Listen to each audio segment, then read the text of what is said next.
I'm Rachel Morley and I'm the director of the Friends of Friendless Churches. We are a tiny charity of just 1.5 members of staff, and we've been going since 1957, rescuing and repairing unwanted places of worship all across England and Wales. We currently have 63 buildings in our care. We have helped hundreds more over the years, and we do take on more redundant places of worship every year when they close. I purposely chose a provocative title for my talk because today I want to consider how and why we preserve historic buildings, some of which we find in the most appalling condition with appallingly expensive repair bills. But first, where are all the people? So I'm going to take a look at some of our churches and look at where everybody went. So some churches were deserted for hundreds of years ago. Their villages have been lost for generations. In others, people left less than 30 years ago. And in these ancient places, over centuries, people come and go. Use ebbs and flows. Sometimes they flourish, sometimes they fallow. One example is St Mary's Church, Caldecott in Hertfordshire. We've cared for this church since April 1982. There are about 3,000 deserted medieval villages in England alone, and this tiny church is just one of them. The most common reason for the desertion of medieval villages is death, depopulation and harvest failure as a result of the Black Death. The population of Caldecott declined heavily during the 14th century. By the end, there were less than 10 householders. The village limped on until the end of the 16th century, when it was all but abandoned. I'm talking to you today from another deserted medieval village. This one's on Anglesey. It's St Mary's, Tallaslyn. It hunkers down amid galloping skies and restless fields. The wind whips through the desolate landscape. You're surrounded by a vast emptiness. Time slows down as you pass through the narrow doorway cut into the thick stone walls. You leave the busy wilderness outside. Drink in the stillness. Taste the faint tang of the sea on your tongue. St Mary's is all that remains of an Anglesey town that was wiped out by the plague. The church sits in the centre of a circular churchyard or llan, suggesting a prehistoric site, suggesting that people have found meaning on this spot for millennia.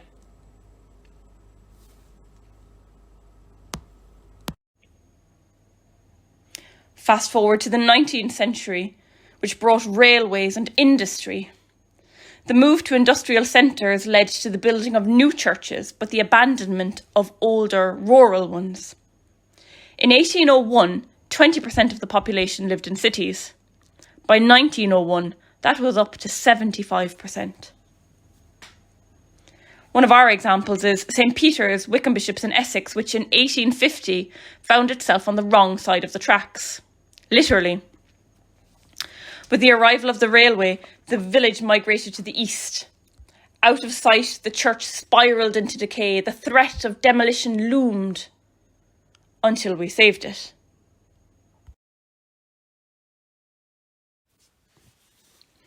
St Decumans, Roscrowther, on the south shore of the Milford Haven waterway, has its origins in the 1200s. In 1964, it gained a new neighbour, a sprawling oil refinery. In 1993, there was an explosion at the refinery which caused damage locally, including to the medieval church. The village was eventually evacuated. So, as you can see, the question, where have all the people gone, isn't exactly straightforward. But does the value of a historic building and churches and their contents depend on how useful they are, how regularly they are used? And is that why we preserve places? Because the churches we care for are redundant, functionally redundant. They're no longer needed for regular worship. The faith body that once owned them no longer has a need for them. A state review undertaken over 18 months declared that Anglican churches which do not have an obvious community or a use are non-viable. There are 42,000 places of worship in the UK. Anglican churches dominate the conversation simply because there are so many of them. There are 16,000 in England alone, and often these are very old and or very important. Indeed, Anglican churches form almost 50% of all Grade 1 listed buildings in England. So the scale of the problem, the scale of non-viable historic buildings without people or purpose, is potentially massive. In Wales, the Royal Commission predicts that up to 70% of churches and chapels will close in the next 20 years. So how do we, as a nation, decide what to save and what not to save? The reality is that in England alone, only 12% of our historic churches have been properly surveyed and studied. Only about 50% of that research has been published.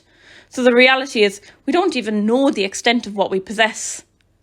One example is the Church of St. Peter's Wickham Bishops in Essex that I mentioned earlier. So the railway arrived, the village migrated, the new church was built, the old church fell into disuse and neglect, it was victim to vandalism. Out of sight, it spiralled into decay. The threat of demolition loomed. It seemed like a lost cause, a hopeless case, until we saved it in the 1970s. We did some repairs then, but it wasn't until 2007 that St. Peter's began to reveal more of its story. During repairs internally, we found 4 different painted schemes of wall painting. The earliest is in the chancel, and it's a richly painted fictive hanging, and it dates to the 13th century. The latest is a simple cross motif around the windows, but excitingly, it's initialed and dated.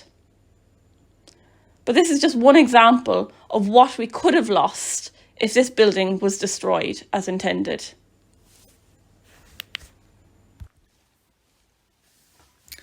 There is a distinct lack of funding available for places of worship.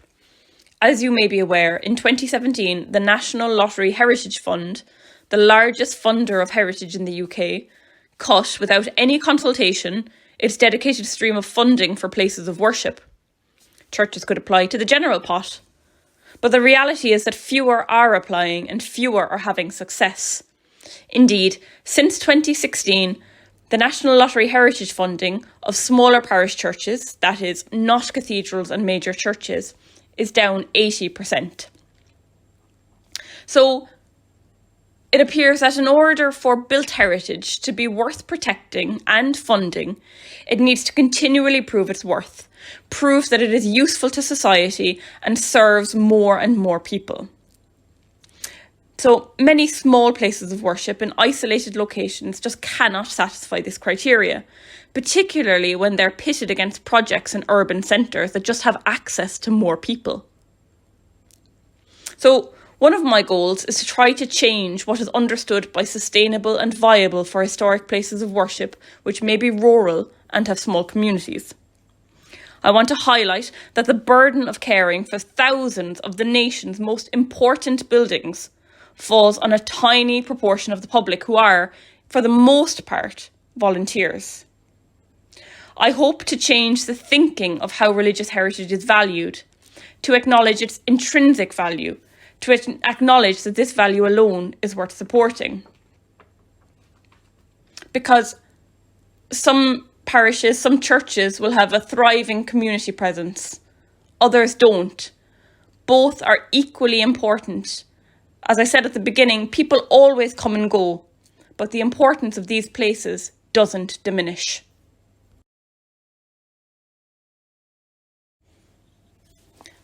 As well as not having many or even any people around and being surplus to requirements, many of the churches that we care for are in places that are just difficult to access. So many of our churches occupy the edges. They're clinging to crumbling coastlines. They're sinking into salt marshes. They're halfway up a mountain, hanging, quite literally, between heaven and earth. Sometimes it's the location that makes these places unusable. There's a tension. Yes, they are remote now, and that isolation adds to their romance, their magic, but it also contributes to their vulnerability. They're in the wrong place, and very often they are prey to thieves and vandals. There's also the practical side of things. Many don't have water, most don't have electricity, many are accessed via land which we don't own. Some are accessible only by foot. So the very act of trying to preserve these places becomes incredibly difficult. You need to organise water bowsers, generators, permissions from a landowner to park multiple vehicles. We need to find contractors who are willing to walk metres of scaffold poles across waterlogged fields. And in one special case in Cambridgeshire, we need to gain permission from the local authority to install a temporary bridge to cross a moat and get to the church.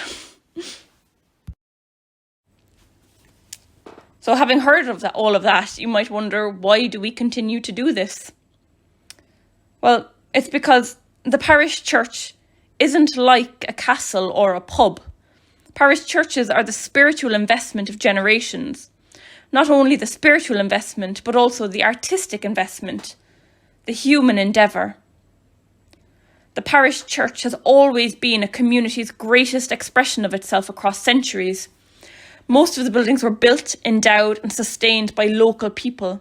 The buildings themselves are an enduring act of worship, which have been passed down through generations. Their ownership, I believe, is collective and cumulative. We at the Friendless Churches believe that as many as possible should remain in public ownership. These buildings are our shared national heritage, and much of the art and architecture in parish churches is worthy of being in any national museum. But the wonderful thing is that it's not. It's a largely original context, whether that's languishing on a desolate headland, holding fort amid an oil refinery, or slumped in weary majesty on a roadside. Within the church, memories hang from the walls. Echoes of murmured prayers hang in the air. Names of the beloved fade into the past, out of reach. Memory is a hugely important part of the parish church. Within it, its memory is collective and individual. In these places, you can hear centuries of faith in cold stone, and you can feel the slow passing of time. Not only can you hear it and feel it, you can see it. You can see it in the porch step worn down by countless faithful feet. You can see it in greasy marks on monuments that people have touched time and time again, either out of devotion or mindlessness, or simply because they just like the way it feels. You can see it in the graffiti, some holy, some irreverent. Some are symbols of a bygone age that we can't reach. You can see it in the hassocks lovingly stitched by someone's hands and worn threadbare by their praying knees. We have all of this to lose if we don't protect our historic parish churches, and even more. So the Friends of Friendless Churches is a tiny team of just one full-time and one part-time member of staff. We receive a modest annual grant towards the upkeep of churches in Wales only. We don't receive any regular funding in England. Our work is low-key and light touch.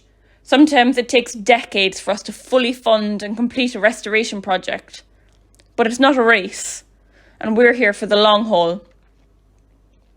We care for the waifs and strays of the ecclesiastical heritage world, the lost causes, the hopeless cases, the places that fall between the cracks, the unpreservable. Thank you.